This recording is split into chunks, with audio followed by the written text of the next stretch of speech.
America Iran ಮೇಲೆ ಭೀಕರ ಯುದ್ಧದ ವಾರ್ನಿಂಗ್ ನೀಡಿದ ಬೆನ್ನಲ್ಲೇ ಇದೀಗ ಕೇಂದ್ರ ಸರ್ಕಾರ ಇರಾನ್ನಲ್ಲಿರುವಂತಹ ಭಾರತೀಯ ಪ್ರಜೆಗಳ ಸುರಕ್ಷತೆಯ ದೃಷ್ಟಿಯಿಂದ ಸೂಚನೆಗಳನ್ನ ನೀಡಿದ.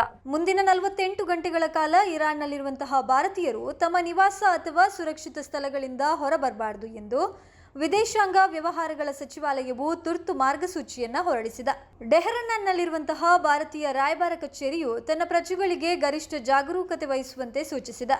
ವಿಶೇಷವಾಗಿ ಮಿಲಿಟರಿ ನೆಲೆಗಳು, ವಿದ್ಯುತ್ ಸ್ಥಾವರಗಳು ಮತ್ತು ಪ್ರಮುಖ ಆಯಕಟ್ಟಿನ ಸರ್ಕಾರಿ ಕಟ್ಟಡಗಳ ಬಳಿ ಸುಳಿಯಬಾರದೆಂದು ತಾಕೀತು ಮಾಡಲಾಗಿದೆ. ತುರ್ತು ಸಂದರ್ಭ ಎದುರಾದಲ್ಲಿ ಅಗತ್ಯವಿರುವ ಆಹಾರ, ನೀರು ಮತ್ತು ಔಷಧಿಗಳನ್ನು ಕನಿಷ್ಠ 4-5 ದಿನಗಳ ಕಾಲ ಸಂಗ್ರಹಿಸಿಟ್ಟುಕೊಳ್ಳಲು ಸಲಹೆ ನೀಡಲಾಗಿದೆ. ಅಲ್ಲದೆ ಇದುವರೆಗೆ ರಾಯಭಾರ ಕಚೇರಿಯಲ್ಲಿ ನೋಂದಣಿ ಮಾಡಿಕೊಳ್ಳದ ಭಾರತೀಯರು ತಕ್ಷಣವೇ ಮದದ್ ಪೋರ್ಟಲ್ ಮೂಲಕ ವಿವರಗಳನ್ನು ಸಲ್ಲಿಸಲು ಕೋರಲಾಗಿದೆ. ಇರಾನ್ನಲ್ಲಿರುವಂತಹ ಸುಮಾರು 9,000ಕ್ಕೂ ಹೆಚ್ಚು ಭಾರತೀಯರ ರಕ್ಷಣೆಗಾಗಿ ಕೇಂದ್ರ ಸರ್ಕಾರವು ವಿಶೇಷ ಸಹಾಯವಾಣಿಗಳನ್ನು ಸಕ್ರಿಯಗೊಳಿಸಿದ್ದು, ರಾಯಭಾರ ಕಚೇರಿಯ ಅಧಿಕಾರಿಗಳು ಸ್ಥಳೀಯ ಆಡಳಿತದೊಂದಿಗೆ ನಿರಂತರ ಸಂಪರ್ಕದಲ್ಲಿದ್ದಾರೆ.